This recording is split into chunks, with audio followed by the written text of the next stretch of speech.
చావుకి వయోపరిమితి లేదు. పసిబిడ్డని, నిండు చూలాలని, మొన్ననే ఉద్యోగం వచ్చిందని, నిన్ననే పెళ్ళయిందని ఆగిందా చావు? ఆగల. దానికి వయసుతో నిమిత్తం లేదు. 8 ఏళ్లని, 9 ఏళ్లని, 10 ఏళ్లని, 20 ఏళ్లని నిమిత్తం. ఎప్పుడు, ఎక్కడ, ఎవరికి ఎలా సంప్రాప్తమైందో తెలియదు గనక ఈ రోజు నువ్వు బతికున్నావు. ఈ రోజే నీ రోజు. రేపు నీదో కాదో తెలియదు. అందుకే ఈ రోజుకు నువ్వు చేయాల్సినవన్నీ చేసి రెడీగా ఉండాలి. అంతేకాదు, సాయంత్రం పడక్కి వెళ్లేటప్పుడు కూడా మోకాళ్ళుని ప్రార్థన చేసుకోవాలి. ఏమనో తెలుసా?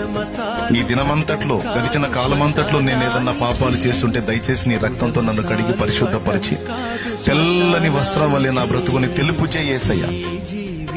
ఎందుకంటే ఇదిగో రాత్రి పడక్కెళ్తున్నా, తెల్లవారు లెగుస్తానో లేదో తెలియదు. నీ దయ ఉంటే లెగుస్తా, నువ్వు పిలిస్తే వచ్చేస్తా. కాబట్టి నేను ఫ్రెష్ గా రావాలి నీ దగ్గరికి అని ప్రతిరోజు పడక్కెళ్లేటప్పుడు మోకాళ్ళుని ఖచ్చితంగా ఈ మాట అడగాలి.